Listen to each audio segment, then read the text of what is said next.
Hello, I'm Antonio Mora. This is the News and News.com Day in Brief on Monday, February 11th at about 6:30 p.m. The federal government will shut down again in a little more than 4 days if bipartisan negotiators on Capitol Hill can't come up with a funding deal that can pass Congress and get support from President Trump. Top lawmakers are meeting again after talks stalled over the weekend. Trump is lashing out because of a Democratic demand to cap the number of beds available to hold detained immigrants. Trump is also heading to El Paso, where he'll try to rally support for his wall, but White House unforced errors keep coming. Trump claimed in his State of the Union that El Paso was once one of the country's most dangerous cities, and that as soon as a barrier was built, crime plummeted. That parroted the words of the Texas Attorney General, but nobody at 1600 Pennsylvania Avenue seems to have bothered to check if it was true. Turns out El Paso was never one of the country's most dangerous cities, and FBI statistics show crime actually increased slightly after the barriers were built. Don't take my word for it. El Paso's Republican mayor pointed it out today. Why Trump doesn't stick to established facts, focusing instead on scaremongering, is beyond me. He could make a good case on the facts, pointing out that Border Patrol wants more barriers and that they reduce illegal immigration, something that could diffuse the humanitarian crisis at detention centers. This Democratic freshman class in Congress is causing a bigger ruckus than any other since the GOP's class of 1994. Ilhan Omar of Minnesota may not have achieved the notoriety of her colleague Alexandria Ocasio-Cortez, but her comments are drawing even more intense criticism. Omar has now unequivocally apologized for an anti-Semitic tweet that was blasted by Republicans, Chelsea Clinton, and other Democrats who called it deeply hurtful to Jews. Omar had made it worse by doubling down with a second tweet before apologizing. Virginia Lieutenant Governor Justin Fairfax has been placed on leave by his law firm after sexual assault allegations, but he won't be facing impeachment just yet.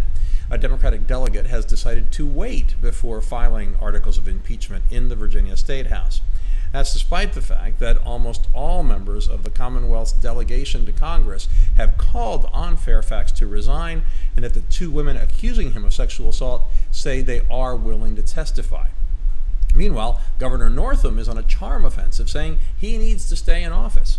He may well survive his blackface scandal, as the drumbeat for him to resign seems to be losing strength.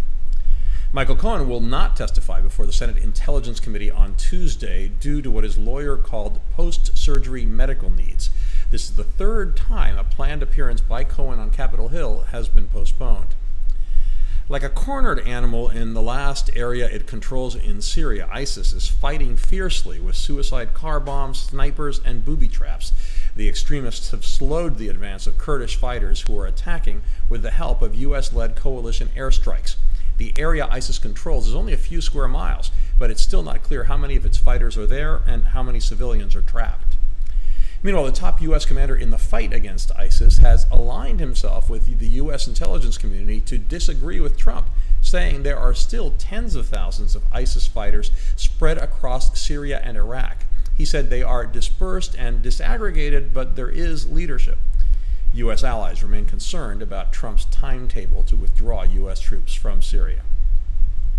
The Bezos scandal raises all sorts of important questions about the National Enquirer, blackmail, possible Trump and/or Saudi involvement, and more. But it's also turning into quite the soap opera, with an extramarital affair, divorce, racy pictures, sexting, and now the brother of the billionaire's mistress accused of leaking the text that launched the scandal, while also attacking the billionaire's security consultant. A lawyer for the Enquirer denied that Trump or the Saudis had anything to do with it. Has any White House leaked as much as Trump's? More of Trump's schedules have been released, confirming that most of his work hours are spent in unstructured executive time. Trump defended himself, insisting it's a positive, not a negative, and that he's working, not relaxing. Still, I'm sure most Americans would join me in volunteering to have more executive time. California Governor Gavin Newsom is reversing his predecessor's decision to deploy National Guard troops to the border with Mexico. That had been requested by the Trump administration. New Mexico Governor Michelle Lujan did the same thing last week. In the age of Trump, many big international stories get short shrift or are fully ignored. Had you even heard about the Ebola outbreak in the Democratic Republic of Congo?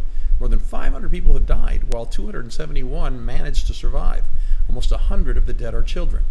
If there hadn't been an aggressive vaccination program, this could have already turned into an epidemic, similar to what we saw in Sierra Leone, Liberia, and Guinea in 2014. The threat, however, is far from over, and the number of new cases spiked in January.